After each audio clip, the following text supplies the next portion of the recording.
What's up, guys? Welcome back to the poker vlog. This is episode number 59. For this episode, we head out to Stone's Gambling Hall in Sacramento, and we play a cash game session. We were there for a live stream game with Andrew Nemi, Johnny Vibes, Jamin Burton, and Jeff Boski. But this session is the night before that live stream game when I just play cash with the locals. So I get into some really interesting spots. I think you guys are going to like it. Before we get into the video though, I have a few announcements to make. Number one is that Andrew and I are hosting a meetup game here in Vegas at the Westgate. It's going to be Wednesday, May 9th at 7 p.m. So if you're in the area, come hang out with us, have a few drinks, and play some poker. We're going to be playing 2-5 with $200 to $1,000 buy-ins. The next announcement is that Spade Sunshades just came out with a new summer collection. I got my order. Really like these blue ones and these white ones as well. I'll have a link down below in the description box. You can check them out for yourself. They've got a lot of pretty awesome sunglasses, and they're all reasonably priced. It's like $25 or $30 for polarized lenses, which is awesome. All right, let's go ahead and get into the episode. Hope you guys enjoy it.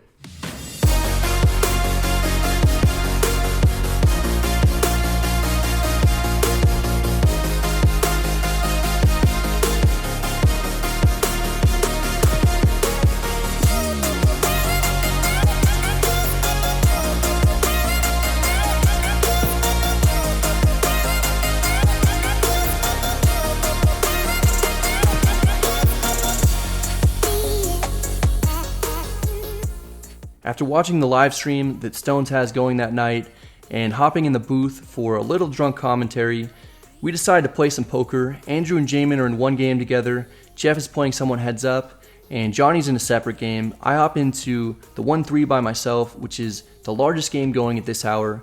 I buy in for 1,000. You're allowed to match the largest stack at the table, which makes it a much bigger game, closer to a standard 2-5 game than it is a normal 1-3. Early on, we pick up King-Queen offsuit, under the gun +2, under the gun +1 limps in. I noticed that a lot of people were limping in and calling raises with a really wide range, so I felt fine raising a slightly larger range than I normally would in a tougher game. I make it 15. The small blind calls, as does the under the gun +1 limper. We go 3 ways to the flop. It's Jack 4-3 rainbow. Both players check. With ace high hands, I'll check back a lot of times, but with king high hands in position, I like to c-bet since these hands have less value and I can get some better ace highs to fold. I put out 30, both players let their hands go, we win it. Next, we're dealt ace-queen offsuit in the small blind. It's a straddle pot. Under the gun +2 limps in, the player to his left makes it 15. 3 players call, the action is on us. I 3-bet to 115. A lot of the time I expect it to fold through.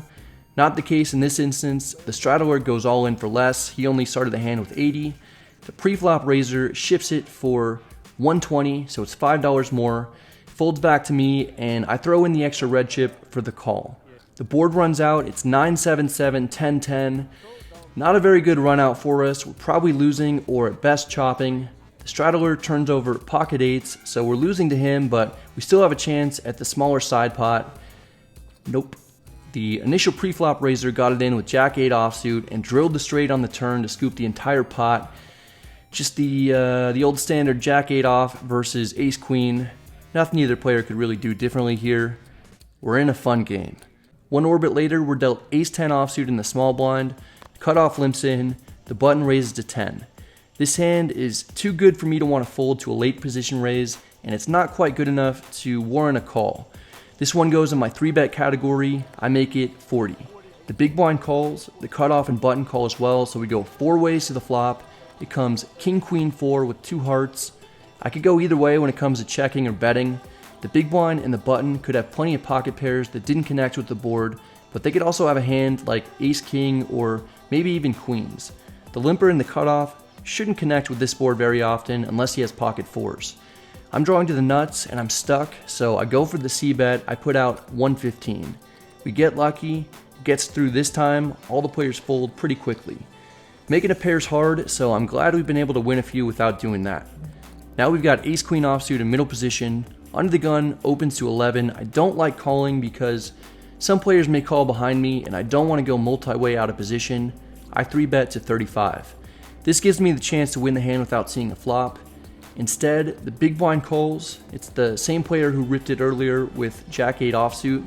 The under the gun player calls as well, so we go 3 ways to the flop, and we're in position. The flop comes Ace-Jack-9 with 2 hearts. Both players check. The stack sizes are a little strange. I don't want to bet and have someone jam on me. This flop is also one that's going to put me either way ahead or way behind. I check back for pot control and to maybe induce some bluffs from one of the other players on the turn or the river. The turn is the 4 of clubs, the big blind checks, the under the gun player fires out for 55, no chance we're folding for that amount after we check the flop. I call and the big blind folds, so we're heads up now and the river's the 5 of hearts. The front door flush gets there, the under the gun player seems to be a little concerned about it and checks. Again, I've got a decision to make on whether to check or bet. I've slightly under-reffed my hand by checking back the flop. Tough to imagine that many worse hands could call a bet, but because of that check, I may get called lighter than normal. Usually top pair and second best kicker is a hand we want to get 2 streets of value out of, so I bet. I make it 75, hoping to get called by a worse ace, a pair of jacks, possibly pocket queens, or some other holdings from a non-believer. We end up getting snapped. The opponent has Ace-Jack suited, so we flop top 2 pair. We lose, and we take ourselves to Value Town. So drawing a little map to illustrate where Value Town is in relation to a few other places. There's actually a really nice side to it. You could theoretically take someone to Value Town, then make it up to the Upper Peninsula. That's a really nice area, very wealthy. Not a lot of people make it up there. It kind of has maybe 1/9 of the whole population of this region here. What usually happens is someone else will take you to Value Town, and then they'll take you either through Winchester or Stuckville, straight to Used to Play for a Living Land. This is a super shitty spot. You don't ever want to be there. I've been there. Everybody's broke. Nobody's happy, and very densely populated. And then up here you have Brad is the Worst. Not necessarily a place that you would go, but probably just something maybe you'd watch YouTube videos of. Here we have 10-8 of clubs on the button. The hijack opens to 11. We're stuck. We 3-bet to 35. It's fine to 3-bet here normally, by the way. Folds back to the hijack. He calls. The flop is Jack-Jack 4 rainbow. The opponent checks. This is a great flop to c-bet. It's unlikely our opponent will have connected. I bet 45. The hijack folds and we take it down. Now we have Ace-10 offsuit in the hijack and open to 13. The cutoff calls, the button calls as well. The flop comes Jack-8 deuce rainbow. We have some value with ace-high, don't need to bet necessarily.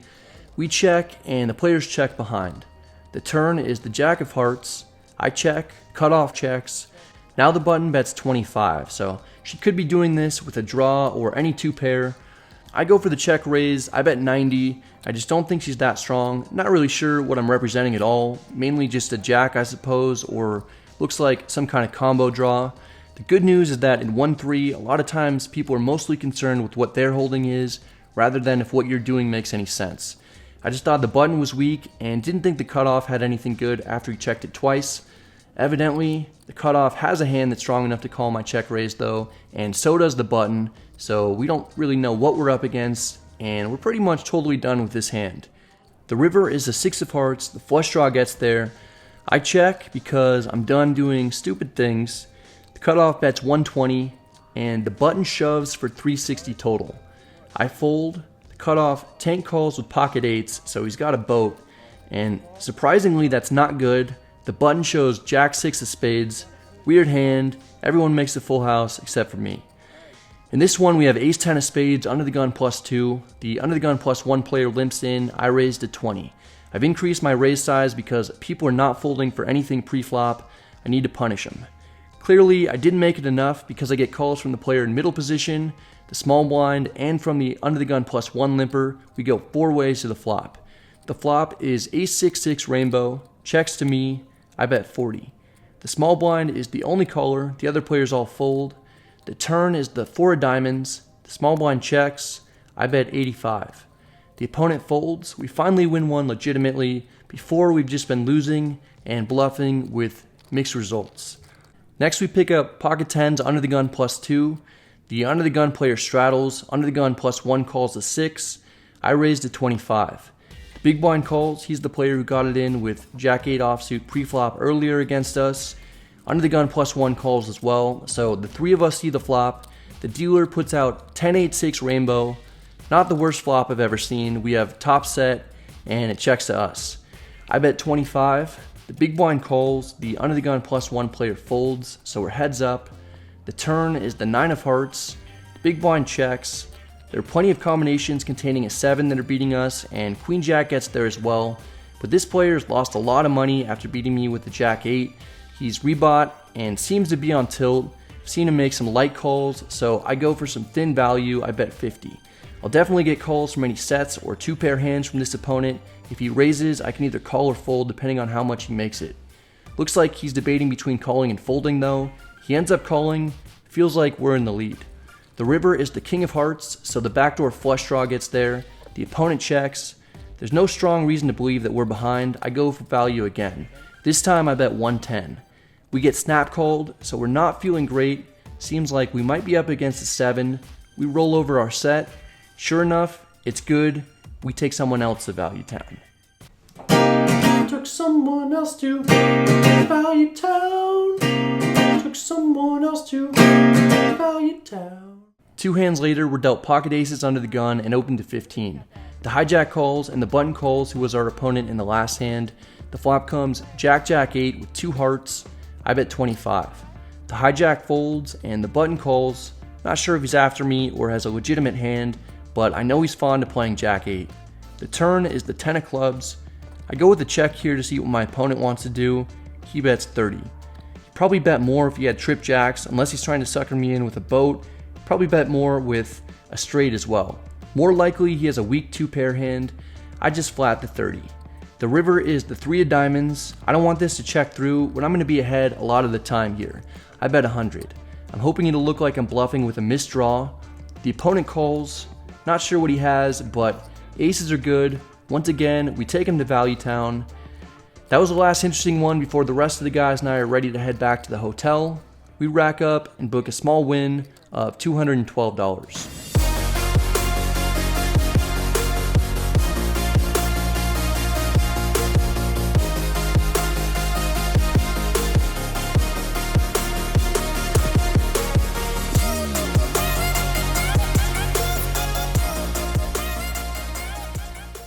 That's it for this one, guys. I hope you enjoyed it. If you did, please hit the like and subscribe buttons. If you have any questions or comments, let me know in the comment section and I'll definitely get back to you.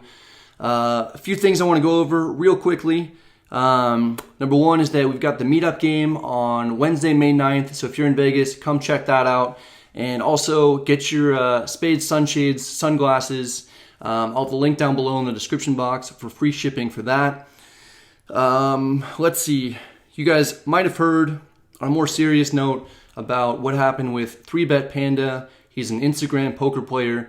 I don't really know him too well. I only met him one time in person. We played a few weeks ago at the Wynn, but he was a really nice guy. Unfortunately, he was shot during a robbery attempt in Texas, and he's had all kinds of surgeries and procedures. I don't really know all the details, but I know that he needs some help paying for the medical bills, so there's a GoFundMe out there, and I just donated to it. If you guys could donate it to it as well, I'm sure that would help a lot.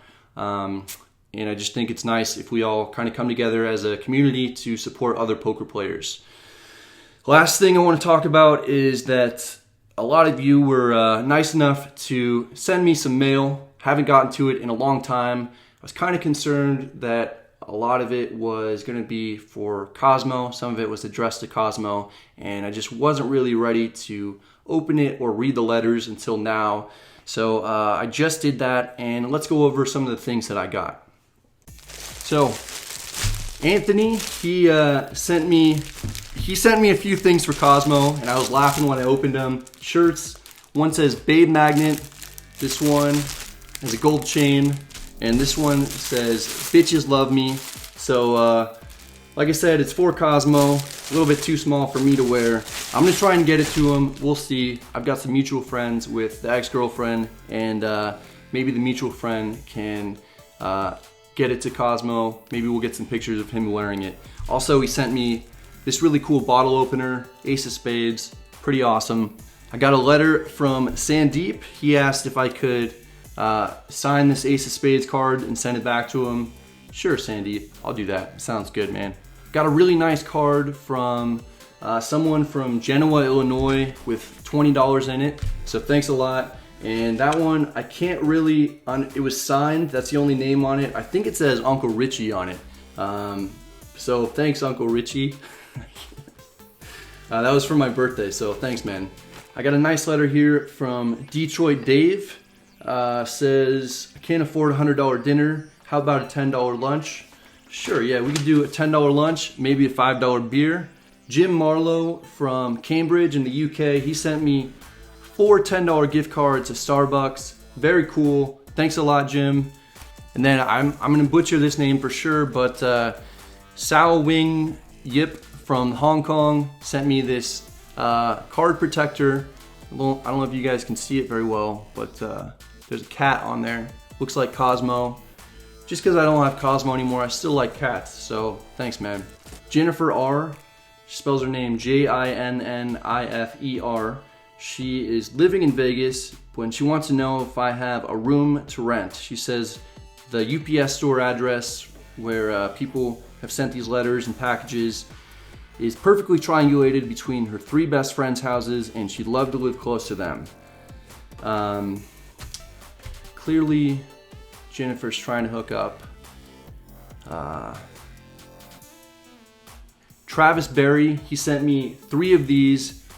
These are beers from, I believe, the Chicago area. That's where he's from. He came out to the meetup game, promised to send me some of these for my birthday. So I appreciate it. I appreciate all the stuff you guys sent. Thanks a lot. Makes it really fun to do these videos, and people are sending things and encouraging me to keep it up. So thank you guys. Hope you're all doing well. Good luck at the tables, and I'll see you next time.